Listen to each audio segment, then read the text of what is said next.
I'd like to ask Trustee Baxter to lead us in the Pledge of Allegiance. Let us remember the people who died in Belgium this week as we say our Pledge of Allegiance. I pledge allegiance to the flag of the United States of America and to the republic for which it stands, one nation, under God, indivisible, with liberty and justice for all.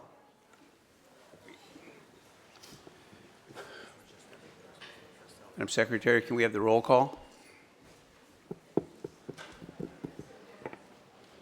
Need Myra. Irma Archuleta. Present. Virginia Baxter. Here. Jeff Kellogg. Here. Doug Otto. Here. And Sunny Zia. It should be noted that Trustee Zia said that she'll be late today. Item 1.4, approval of minutes of the February 23rd regular Board of Trustees meeting. We'll do that one first. Entertain a motion. So moved by Trustee Kellogg, Second. second by Trustee Baxter. Any discussion? All in favor, or roll? All in favor say aye. Aye. Aye. That's unanimous. Unanimous? Okay, now, approval of the minutes of the March 7, 2016 special meeting, which was in closed session. Entertain a motion. So move. So by Trustee Second. Baxter, second by Trustee Archuleta. All in favor, say aye. Aye. Aye. Carries unanimously. Item 1.5, introductions or special announcements. Superintendent President, do we have any that you know of?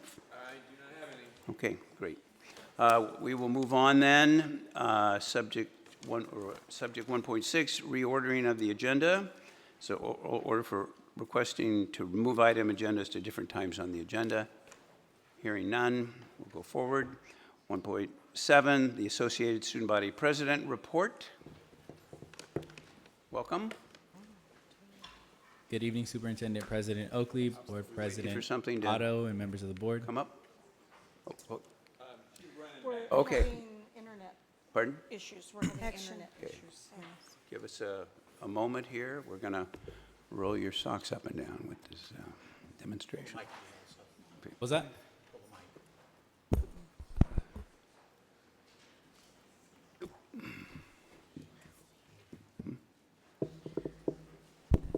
Pardon? Oh, they posted it already? I can't get anything. Great.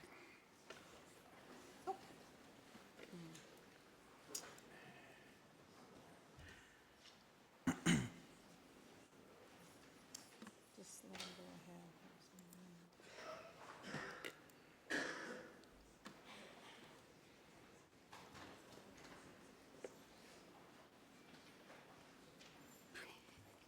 Resign him. It's not- are you able to get- Are these, You can put yours up. Okay. There's nothing to launch.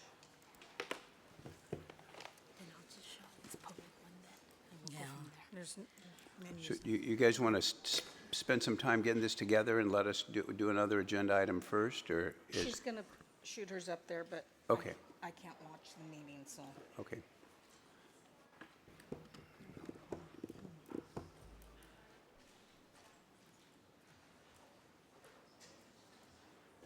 Here we go.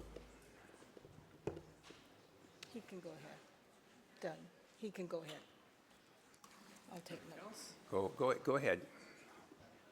Thank you, Board President Otto, members of the board, and the gallery. Before I give my report, I would like to ask Deontay Simpson to come up with me. I would just like to take a moment to highlight another student success story here at Long Beach City College. So Deontay Simpson is a kinesiology major with an interest in theater. When a casting director reached out to Anthony Carrero looking for young students to audition for a reality show, Deontay set up his audition. Afterwards, the Kevin Spacey Foundation found out about this and decided to award Deontay with a scholarship under the Chevy Day It Forward campaign, which can be seen on YouTube. So I would just like to take a moment to recognize Deontay and congratulate him on his scholarship and for highlighting more student success here at Long Beach City College. Thank you, Deontay. Thank you, Lexi.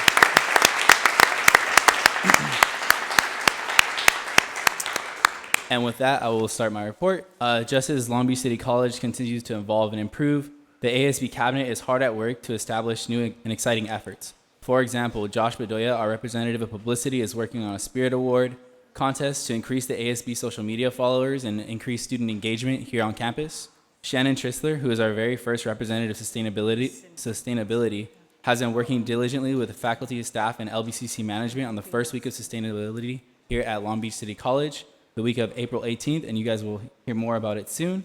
Elizabeth Palafox, our representative of legislative affairs, is leading the charge as a student advocate to assist in the homeless student population. And at last week's cabinet meeting, our student leaders voted to endorse AB 1995, the community college homeless students to require community college campuses that have shower facilities to grant access to any homeless student who is enrolled in coursework, has paid enrollment fees, and is in good standing with the community college. This upcoming week at our ASB cabinet meeting at the LAC campus, we will be voting on endorsing the June bond. And before I continue, I would like to thank Miles Nevin for attending our meeting this past Friday and giving us more information on the June bond. And I would also like to thank Ava Bagg for attending our meeting and speaking to the ASB cabinet on the college's accreditation. The ASB cabinet will be, as I mentioned, voting on the upcoming bond this Friday, and if anyone would like to attend our cabinet meeting, it is at 8 a.m. in this very room. Thank you so much. Thank you. 1.8. 1.8, public comments on agenda items. We have one individual who wants to speak on agenda items, Catherine Jennings. 6.3. You have two. Oh, I'm sorry, I have two. And Janae Hun behind her on 7.1 accreditation. If you'd both come up, we would appreciate that. Good evening. My name is Catherine Jennings, and I'm in the reading department. I am speaking to 6.3, the revised Board Policy 6010, budget preparation. The board is proposing changes to the budget preparation. Our CCA exec board reviewed the policy, and we noted the bullet point, quote, unrestricted general fund and unassigned fund balance reserves shall be no less than 5.5% of the unrestricted general fund expenditures, end quote. Particularly what caught our interest is that there is no upper limit on the unrestricted general fund. Also, the district has significantly increased the reserves over the past 6 years, as the current reserves are just under 26 million, which is almost 20 million more than the LBCCD reserves policy of 5.5%. In negotiations, CCA has proposed the following: that the district use a small portion of the reserves to offer a retirement incentive to faculty and take the long-term savings from the retirement incentive and put it into the salary schedule 1 and 1A for all faculty. Thank you.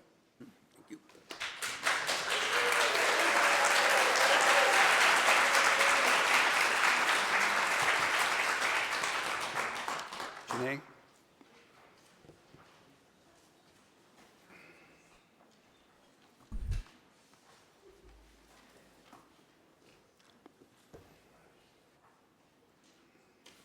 Thank you. Son, he'll be here later. Yeah, her desk is back there. Go ahead. Good evening, Board of Trustees, President Oakley, administration, students, and all those faculty in red T-shirts out there. I'm speaking tonight on the accreditation report, item 7.1. As you note, I signed this report, but I want to share some comments that the CCA Executive Board made about this report. Recommendation 1 suggests among other things, better resource allocation. The accreditation report is optimistic with regards to all of the changes, yet the union has concerns that the college did not factor in resource allocation directly to faculty, neither in the $11 million of the one-time monies, nor the $6 million in the ongoing monies.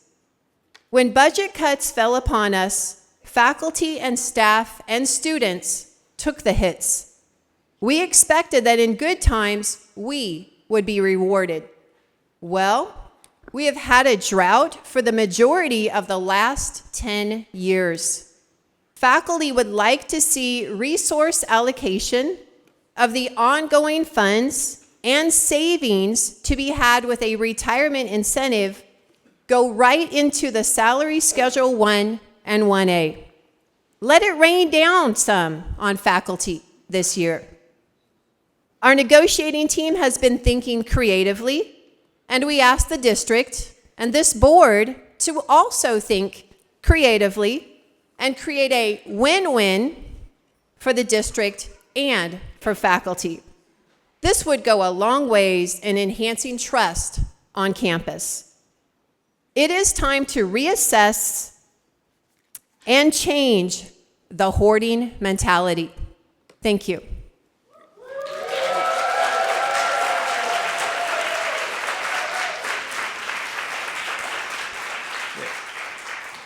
There are no other public comments on agenda items. We move on to 1.9, which is a public hearing authorizing a request for waiver for possible sale of the district's Los Coyotes property. The Long Beach Community College District is required to conduct a public hearing authorizing a request for waiver from the Board of Governors of the State Board of Governors pursuant to Education Code Section 81250 related to the possible sale of district property located at 3320, 3340 Los Coyotes Diagonal, 3325 Palos Verdes Avenue. The assessor's parcel number is 7191-014-902, 903, 904, 905, and 906. This is that public hearing. I now declare the public hearing open and call for comments on item 1.9 with regard to this issue. Is there anyone here who wants to speak on that issue? Going once, going twice. If there are no responses, we determine, I declare the public hearing to be closed.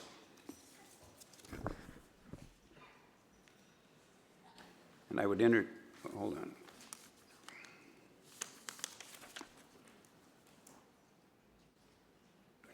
Later, okay, so the public hearing is now closed on this subject, and we will move on to, this will come back to us later in the agenda. We go on to agenda item 2.1, student success. How can we strengthen student performance in basic skills courses at Long Beach City College? The presentation, I believe, will be given by our Dean of Institutional Effectiveness. Is that right? Not quite. So this, as was mentioned, the topic is how can we strengthen student performance in basic skills courses. This is obviously an area that the college has been working very hard on and continues to look for ways to improve our ability to serve students who come to us with those basic skills needs. So to introduce the topic, I will turn it over to Dr. Terry Long. Thank you, President Oakley. And I'd like to introduce, presenting tonight on basic skills, our Director of Institutional Research, Lauren Sosenko. And I'd also like to call up Dean Lee Douglas to introduce the faculty who are presenting.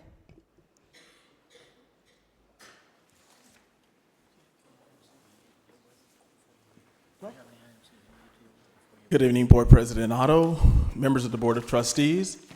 As you well know, there's a lot of outstanding work that's being done by our wonderful faculty here at Long Beach City College. And I could not be more proud of the work that's being done by members of our reading department in particular, and our School of Language Arts and Communication. And on tonight we have a presentation to tell you about a little bit of the work that's being done, the innovation that they've undertaken in this area of reading. So tonight we have with us Megan Kaplinski, and I believe Tiari Hotra is here. I hope she's here. She is indeed here, who will come and make the presentation this evening. Thank you.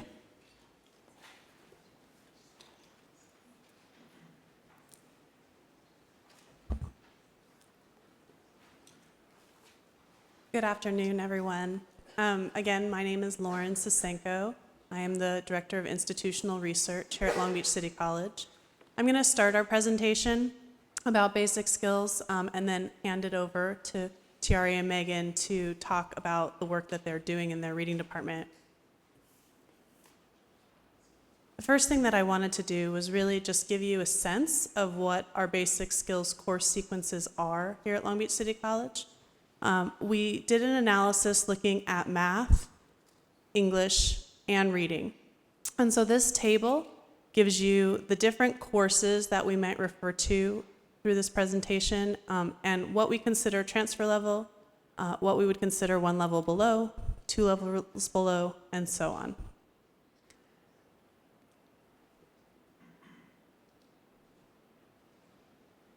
A majority of our students who come to Long Beach City College are placed into basic skills. A majority, a vast majority. We see that about 80% of the students who come here, and these are among students who achieve intent to complete, so they're students who earn at least 6 units and have attempted math or English within their first 3 years of being enrolled at Long Beach City College. So we know that among that group, 80% of them are being placed into basic skills in math. We see that around in 2013-14, about 74% of our incoming students are placed into a basic skills course in English and 70% in reading. When we implemented alternative placement, you'll see that in fall 2012, you actually see that the trend of our placements in reading in English and math actually decreased. So we did see impact from that policy change and that practice change, which was very exciting. When we look at course success in basic skills courses, however, we do see that only about half of our student attempts in basic skills courses are successful. Students who are in these lower level courses are really struggling to complete that coursework for whatever reason it may be, and there are many. Another metric that we look at beyond just individual course success is called throughput. This is really looking at students who start in basic skills, and we want to see if they eventually make it out to a transfer level course in that discipline.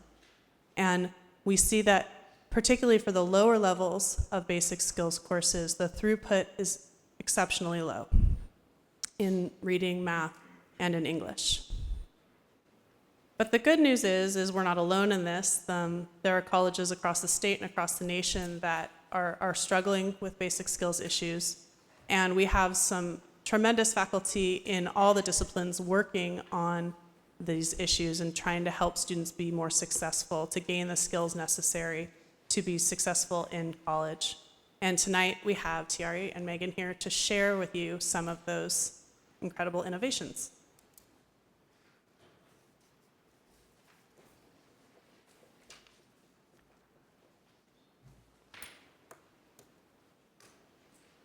Hi, I am Tiari Hotra. I have been teaching here at the college for 19 years in the reading department. And I assure you, as we are well aware of these success numbers, that as a department, we are always looking at curricular changes and things we can do to be able to meet the students where they are to ensure their success. What I'm going to talk to you about tonight very, very briefly is cognitive apprenticeship, and Megan will come up and speak briefly about compressed reading courses. So cognitive apprenticeship is a holistic way that we are addressing the needs of students' basic skills in reading. And it is actually based on the reading apprenticeship framework, which comes out of WestEd. And it has the title reading on there, but it is so much more than that. It is a framework that basically allows us to look at the classroom and look at the 4 dimensions of a classroom: the personal, the social, the cognitive, and the knowledge building. And we want to be able to take the students where they are, use the problem-solving reading and thinking processes so we can surface those processes so we can understand what the students understand and what they don't understand. And it sounds really simple. It's actually something that faculty, it's a natural part of teaching and learning. But where this really has its promise is in the classroom, when we can surface that understanding, and when faculty get together to be able to have these conversations as well. So with the cognitive apprenticeship, it actually started with me just going through some leadership training through reading apprenticeship, and then that has moved into, I have trained the spring 2013 cohort, all of the reading adjunct faculty, and then I formed a teaching community for my sabbatical in spring 2016. And I think that's where the promise really came through, was faculty really talking about ways that we can better apprentice and assist our students with their reading needs in all of the classes across all of the disciplines. The teaching community, I don't know if it was just the group, we really created a strong bond, and 4 of them, reading English and biology faculty, have continued. They've received leadership training themselves. And last Tuesday, for Flex Day, we actually had 70 faculty attend 2 workshops in over 28 departments. So it's a conversation that will happen forever. It's not a program, it's not a thing, it's not something you do or you don't do. If you're a good teacher, this is what you do in your classroom, as many of us do and know.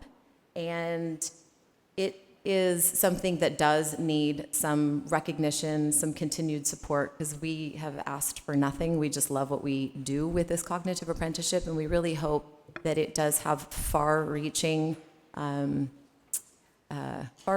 results across campus, and it can really help all students in all of their classes, not just the basic skill students. Thank you.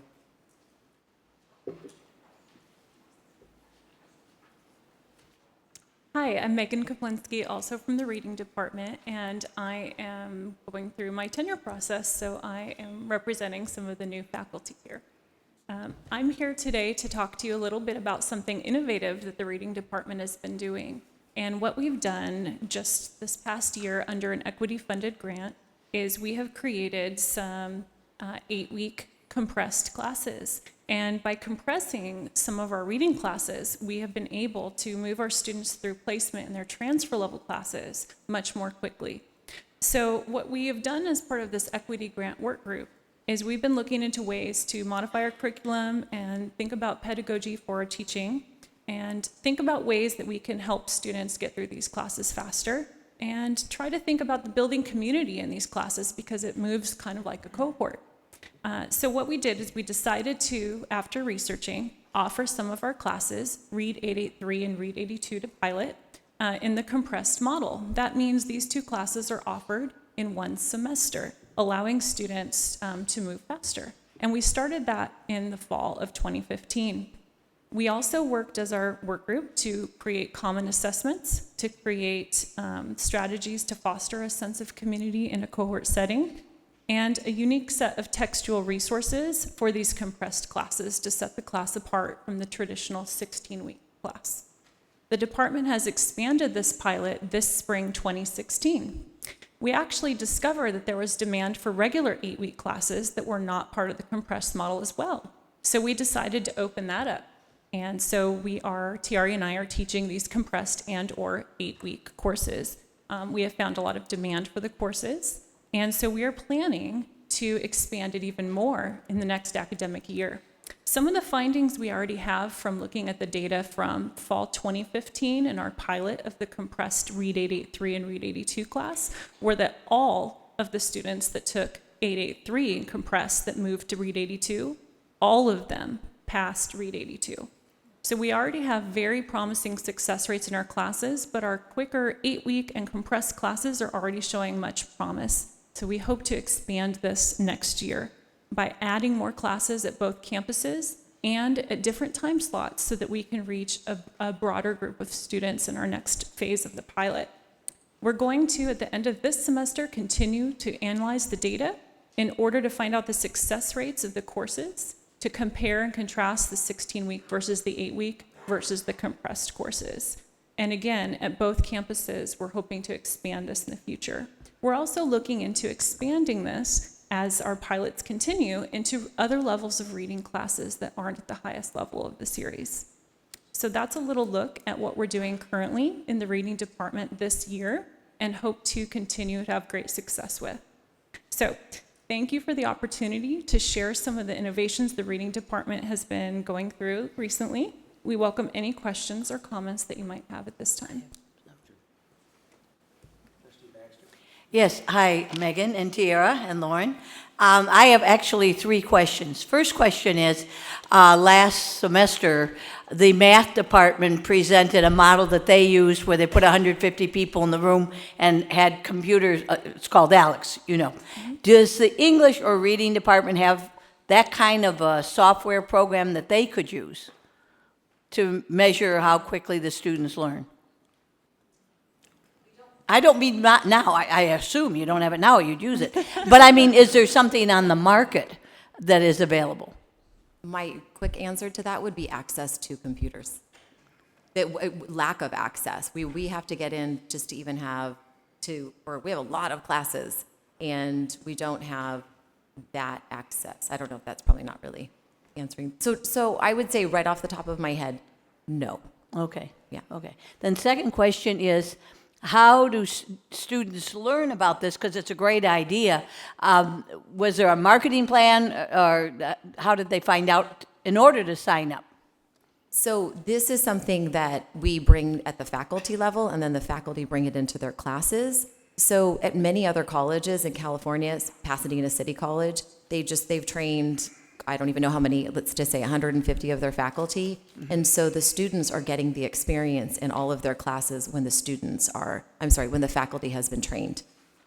So it's Okay, not but something like students sign up for. specifically, if I want to take advantage of this, how would I, as a student, find out about the compressed reading Oh, class? I'm sorry. So about the compressed, we need to do better marketing. It's in the schedule and kind of word of mouth at this point. This is our second semester doing it, and we definitely would need help with the marketing piece.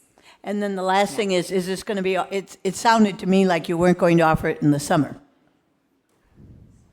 It's not on the schedule to offer it in the summer at this time. And is there a reason why?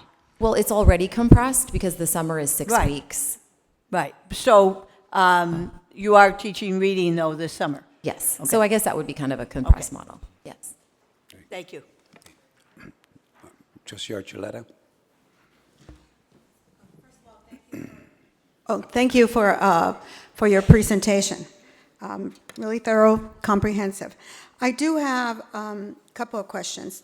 My first question is related to who are these students? What is the profile of these students?